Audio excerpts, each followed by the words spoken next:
Chapitre 34.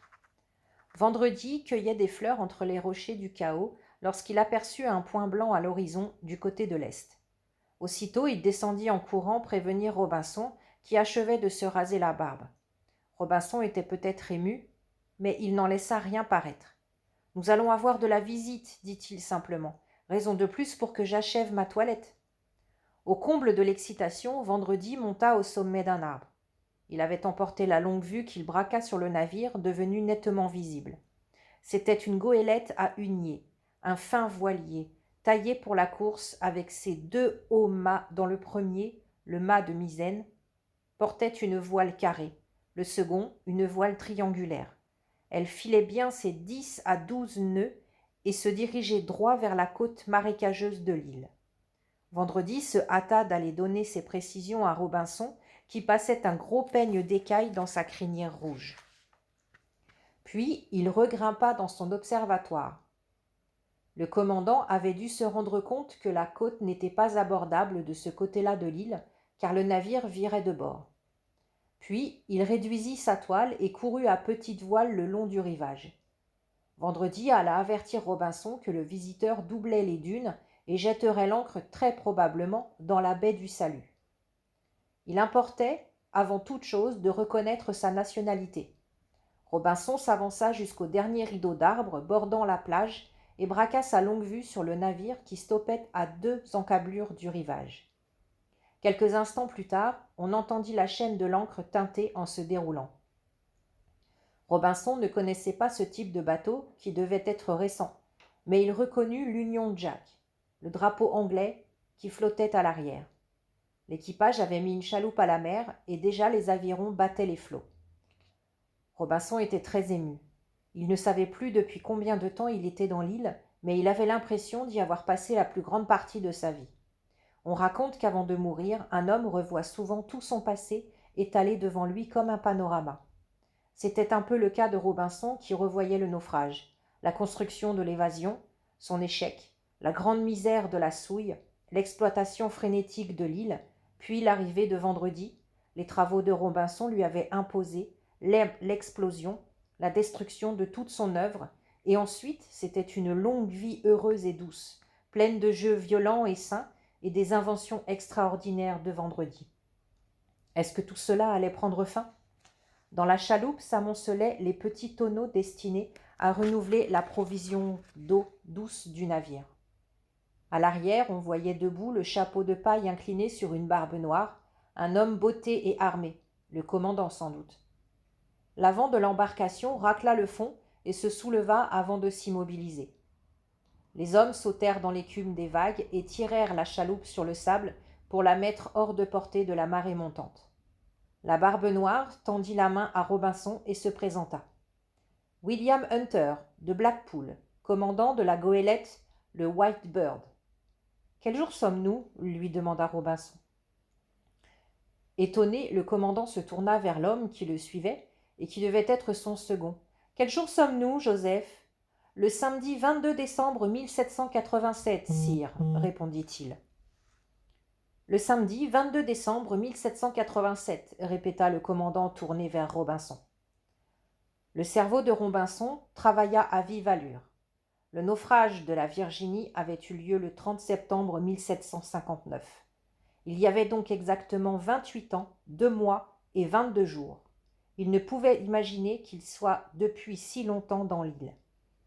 Malgré tout ce qui s'était passé depuis son arrivée sur cette terre déserte, cette durée de plus de 28 années lui paraissait impossible à faire tenir entre le naufrage de la Virginie et l'arrivée du White Bird. Et il y avait autre chose encore. Il calculait que si l'on était en 1787, comme le disaient les nouveaux venus, il aurait exactement 50 ans. 50 ans, l'âge d'un vieux bonhomme en somme, alors que grâce à la vie libre et heureuse qu'il menait à Speranza, grâce surtout à Vendredi, il se sentait de plus en plus jeune. Il décida en tout cas de cacher aux arrivants la date véritable de son naufrage, de peur de passer pour un menteur. « J'ai été jeté sur cette côte alors que je voyageais à bord de la galiote La Virginie, commandée par Pieter van Dessel, de Flessingue. Je suis le seul rescapé de la catastrophe. Le choc m'a malheureusement fait perdre en partie la mémoire, et notamment je n'ai jamais pu retrouver la date à laquelle il a eu lieu. Je n'ai jamais entendu parler de ce navire dans aucun port, observa Hunter. Mais il est vrai que la guerre avec les Amériques a bouleversé toutes les relations maritimes. Robinson ne savait évidemment pas que les colonies anglaises de l'Amérique du Nord avaient combattu l'Angleterre pour conquérir leur indépendance et qu'il en était résulté une guerre qui avait duré de 1775 à 1782. Mais il évita de poser des questions qui auraient trahi son ignorance. Cependant, Vendredi aidait les hommes à décharger les tonnelets et il les guidait vers le plus proche point d'eau. Robinson comprit que si l'Indien s'empressait si gentiment au service des matelots, c'était dans l'espoir qu'il l'emmènerait le plus tôt possible à bord du Whitebird. Lui-même devait s'avouer qu'il brûlait d'envie de visiter ce fin voilier, merveilleusement construit pour battre tous les records de vitesse et qui devait être pourvu des derniers perfectionnements de la marine à voile. En attendant, le commandant Hunter, le second Joseph et tous les hommes qu'il voyait s'affairer autour de lui paraissaient laids, grossiers, brutaux et cruels, et il se demandait s'ils arriveraient à reprendre l'habitude de vivre avec ses semblables. Il avait entrepris de montrer à Hunter les ressources de l'île en gibier et en aliments frais,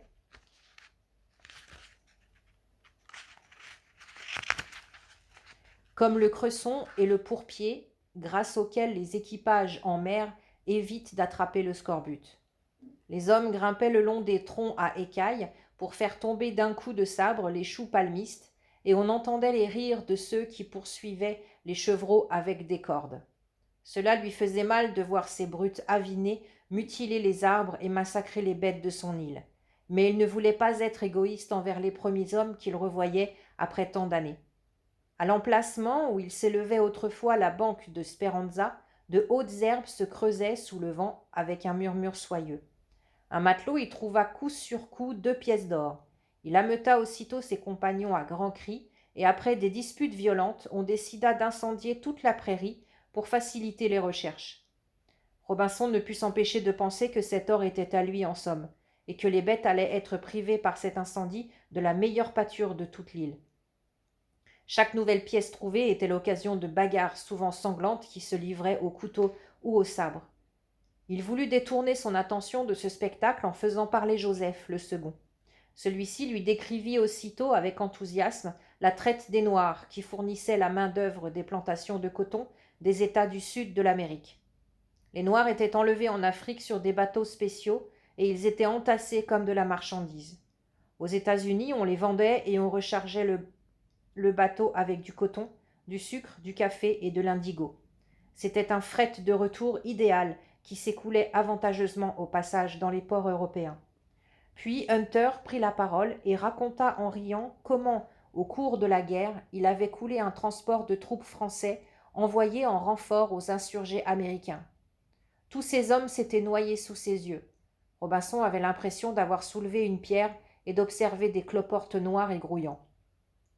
Une première fois, la chaloupe avait regagné le bord du Whitebird pour y déposer tout un chargement de fruits, de légumes et de gibier, au milieu desquels se débattaient des chevreaux ligotés.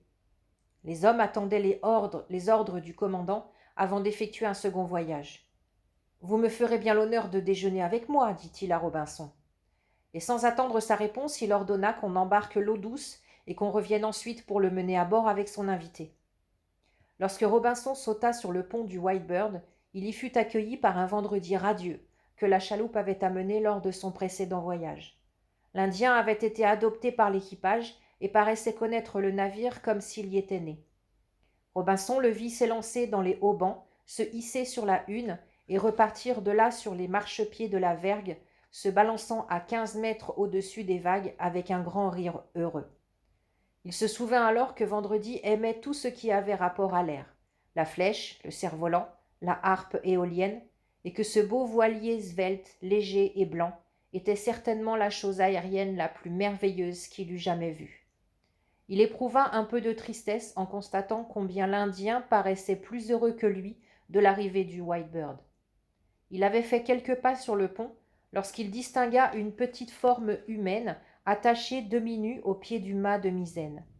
C'était un enfant qui pouvait avoir une douzaine d'années. Il était maigre comme un oiseau déplumé, et tout son dos était strié de marques sanglantes. On ne voyait pas son visage, mais ses cheveux formaient une masse rouge qui retombait sur ses épaules minces et parsemée de taches de rousseur. Robinson ralentit le pas en le voyant. « C'est Jean, notre mousse, » lui dit le commandant. Puis il se tourna vers Joseph. « Qu'a-t-il encore fait ?» Aussitôt une face rougeaude, coiffée d'une toque de cuisinier, surgit de l'écoutille de la cambuse, comme un diable qui sort d'une boîte. « Je ne peux rien en tirer, dit le maître coq. Ce matin, il m'a gâté un pâté de poule en le salant 3 fois par distraction. Il a eu ses 12 coups de garcette. Il en aura d'autres s'il n'apprend pas à faire attention. » Et la tête disparut aussi soudainement qu'elle avait surgi. « Détache-le, dit le commandant au second. Il faut qu'il nous serve au carré. » Robinson déjeuna avec le commandant et le second. Il n'entendit plus parler de Vendredi qui devait manger avec l'équipage. Il eut du mal à venir à bout des terrines et des viandes en sauce, violemment épicées, dont on remplit plusieurs fois son assiette. Il n'avait plus l'habitude de ces nourritures lourdes et indigestes, lui qui ne mangeait plus que des choses légères, fraîches et naturelles depuis si longtemps. C'était le mousse Jean qui servait à table, à demi enfoui dans un immense tablier blanc. Robinson chercha son regard sous la masse de ses cheveux fauves, mais il était si absorbé par sa peur de commettre quelque maladresse qu'il paraissait ne pas le voir. Le commandant était sombre et silencieux. C'était Joseph qui entretenait la conversation en expliquant à Robinson les dernières acquisitions de la technique de la voile et de la science de la navigation. Après le déjeuner, Hunter se retira dans sa cabine et Joseph entraîna Robinson sur la passerelle de commandement. Il voulait lui montrer un instrument récemment introduit dans la navigation, le sextant, qui servait à mesurer la hauteur du soleil au-dessus de l'horizon. Tout en écoutant la démonstration enthousiaste de Joseph, Robinson manipula avec plaisir le bel objet de cuivre, d'acajou et d'ivoire qui avait été extrait de son coffret. Ensuite, Robinson alla s'étendre sur le pont pour faire la sieste, comme il en avait l'habitude. Au-dessus de lui, la pointe du mât de hune décrivait des cercles irréguliers dans un ciel parfaitement bleu où s'était égaré un croissant de lune translucide. En tournant la tête, il voyait Speranza, une bande de sable blond, puis un amas de verdure, enfin l'entassement du chaos rocheux. C'est alors qu'il comprit qu'il ne quitterait jamais l'île. Ce Whitebird avec ses hommes, c'était l'envoyé d'une civilisation où il ne voulait pas retourner. Il se sentait jeune, beau et fort à condition de demeurer à Speranza avec Vendredi. Sans le savoir, Joseph et Hunter lui avaient appris que, pour eux, il avait 50 ans. S'il s'en allait avec eux, il serait un vieil homme aux cheveux gris, à l'allure digne, et il deviendrait bête et méchant comme eux. Non, il resterait fidèle à la vie nouvelle que lui avait enseignée Vendredi. Lorsqu'il fit part de sa décision de demeurer sur l'île, seul Joseph manifesta de la surprise. Hunter n'eut qu'un sourire glacé. Au fond, il était peut-être soulagé de n'avoir pas 2 passagers supplémentaires à embarquer sur un navire étroit où la place était chichement distribuée. « Je considère tout le ravitaillement et l'or que nous avons embarqué comme l'effet de votre générosité, » lui dit-il courtoisement.